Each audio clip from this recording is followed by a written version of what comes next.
अब हाम्रो अर्थमन्त्रीज्यूले पनि साँच्ची नै भन्ने हो भने अर्थमन्त्रीज्यूले पनि साँच्ची नै भन्ने हो भनेदेखि नवप्रवर्तन रिसर्च इनोभेसन भन्ने कुरा यो देशको अर्थतन्त्रको लागि कति आवश्यक छ भन्ने कुरा उहाँले पनि त्यति बुझ्नु भएको छैन। यो कुरा चाहिँ म प्रष्टसँग भन्छु। उहाँलाई अर्थतन्त्र कसरी चल्छ, अर्थतन्त्रको विकास कसरी गर्न सकिन्छ भन्ने कुराहरू अब एउटा अर्थशास्त्रीको हिसाबले चाहिँ थाहा छ, तर एउटा के अरे वैज्ञानिकको हिसाबले एउटा त्यो फिल्डमा त्यो क्षेत्रमा भएको अब के कसरी विकास हुन्छ भन्ने कुरा हाम्रो अर्थशास्त्रीज्यूले पनि कति बुझ्नु भएको छ। मैले उहाँलाई बुझ्नै भएको छैन भनेको होइन, कमसेकम उहाँलाई चाहिँ त्यति चाहिँ गहिरिएर चाहिँ सोच्नु भएको छैन। किनभने अर्थतन्त्र नभइकन देश चल्दैन भन्ने त उहाँलाई थाहा छ। उहाँले चाहिँ अर्थतन्त्रलाई चाहिँ एकदमै जोड दिएर के अरे उकास्छु र नेपालको चाहिँ जुन अर्थतन्त्र सुधार्छु भनेर एकदमै अहिले योग्य एउटा नेपालकै एउटा चर्चित प्रख्यात अर्थशास्त्रीको रूपमा उहाँ गनिनुहुन्छ। तैपनि मेरो आफ्नो अन्तर्हृदयले के भन्छ भन्दाखेरि विज्ञान प्रविधि अनुसन्धान नवप्रवर्तन कति महत्त्व छ भन्ने कुरा उहाँको यो हृदयमा अलि छैन कि अथवा थोरै छ कि भन्ने चाहिँ मैले चाहिँ बुझेको छु। मेरो अन्तर्हृदयको कुरा यदि म गलत भयो भनेदेखि ल माफी चाहन्छु अर्थमन्त्रीज्यूलाई पनि। तर त्यो किन भनेको हो भने नवप्रवर्तन भनेको नयाँ नयाँ चिजहरू बनाउने।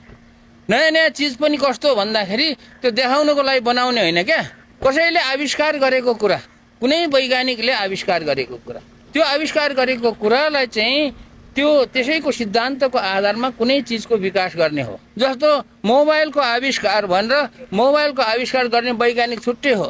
अहिले संसारभरि थुप्रै किसिमका थुप्रै किसिमका मोबाइल कम्पनीहरू छन्।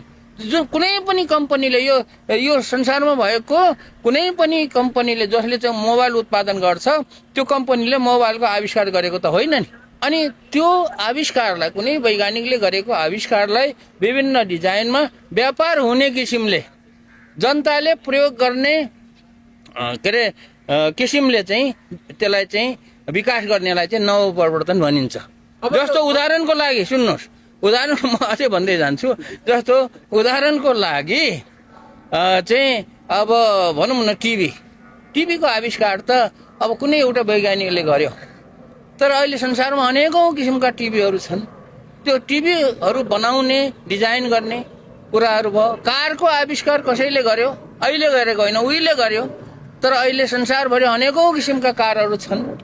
त्यस कारणले त्यो नवप्रवर्तन भनेको के हो भन्दाखेरि कुनै वैज्ञानिकले आविष्कार गरेको कुरालाई त्यसैको सिद्धान्तको आधारमा चाहिँ कसैले अलि दिमाग भएको अनि व्यापार गर्ने मान्छेहरूले, पैसा कमाउन चाहने मान्छेहरूले चाहिँ त्यसको विकास गरेर नयाँ कुरा बनाएर, जस्तो यो क्यामेराको कुरा पनि, यो सबै क्यामेराको कुरा डिजिटल क्यामेरा हो। अहिले त सबै यो डिजिटल क्यामेराको आविष्कार कुनै एउटा वैज्ञानिकले गरेको हो क्या।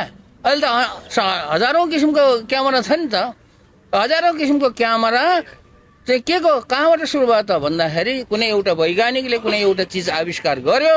त्यो आविष्कार गरेको कुरालाई चाहिँ कम्पनीहरूले चाहिँ व्यवसायहरूले चाहिँ इनोभेसन भन्छ, नवप्रवर्तन गरेर विभिन्न किसिमको क्यामेरा यसरी गरेर व्यापार गरेपछि के हुन्छ त भन्दाखेरि उत्पादन गर्नु पर्यो।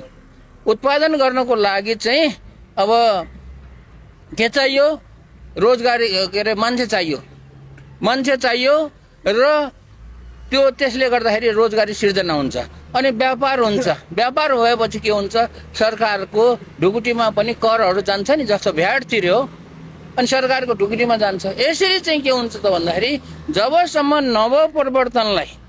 नवप्रवर्तनलाई उच्च प्राथमिकता दिएर नेपालमै पनि अहिले जति पनि सामानहरू आयात भइरहेको छ ती सामानहरू मध्येमा सबै 100 किसिमको 100% चिजहरू नेपालमै बनाउन सकिँदैन। कमसेकम पनि 10-15-20% अहिले आयात भइरहेका चिजहरूलाई नेपालमै बनाएर उत्पादन गर्दाखेरि के हुन्छ त भन्दाखेरि रोजगारीको सिर्जना हुन्छ अनि देशको अर्थतन्त्रलाई टेवा पुग्छ अथवा सरकारको ढुकुटीमा, अर्थ मन्त्रालयको ढुकुटीमा पनि पैसा आउँछ र पैसा आयो भनेदेखि त्यसले चाहिँ जनताहरूले जे किसिमको मागहरू गर्छन् त्यो पुरा गर्न सकिन्छ।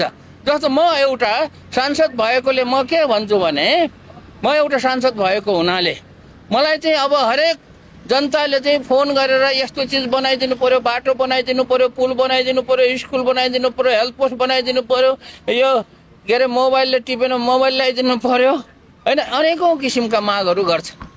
कृषकहरूको लागि चाहिँ यस्तो गर्दा मल बिउ ल्याइदिनु पर्यो, यहाँ सिँचाइ गरिदिनु पर्यो। अब यो सबै गर्नको लागि त पैसा चाहियो नि। अब त्यो पैसा यहाँ सबै, अब मेरै जिल्लाको उदाहरण दिन्छु, हरेक माननीयले लाई पनि त्यो भइरहेको कुरा हो। मेरै जिल्लाको के उदाहरण दिन्छु भने मलाई यति धेरै मागहरू आइरहेछ, त्यो यति धेरै मागहरू आइरहेछ। अब त्यो माग चाहिँ अहिलेको बजेटमा पारौँ भनेर भन्दाखेरि अब माग त पेस गरियो, जनताले मागेपछि पेस त गरिदिनु पर्यो। तर प्रश्नसँग के थाहा छ भनेदेखि त्यो सबै गर्नु सक्दैन। फाटाफुट्टा केही कुराहरू चाहिँ जनताले गरेको मागहरू चाहिँ हाल्ला सरकारले। किन हाल्न सकेन भन्दाखेरि पैसा छैन होइन। जस्तो शिक्षकहरूको कुरा, शिक्षकहरूको दरबन्दी पुगेकै छैन। दरबन्दी एकदमै 40-50 हजार दरबन्दी पुगेकै छैन। शिक्षकलाई त्यो नयाँ दरबन्दी दिनलाई त पैसा हाल्नु पर्यो नि। स्वास्थ्य कर्मीहरू छैन भन्छ, स्वास्थ्य कर्मी छैन, अस्पताल खाली छ भन्छ। अब स्वास्थ्य कर्मीलाई दरबन्दी थप्नलाई त पैसा चाहियो नि। पैसा चाहिँ कहाँ हुनु पर्यो? सरकारको अर्थ मन्त्रालयको ढुकुटीमा हुनु पर्यो। ढुकुटीमा आउनलाई के गर्नु पर्यो त भन्दाखेरि त्यो सरकारले पैसा आउने काम गर्नु पर्यो।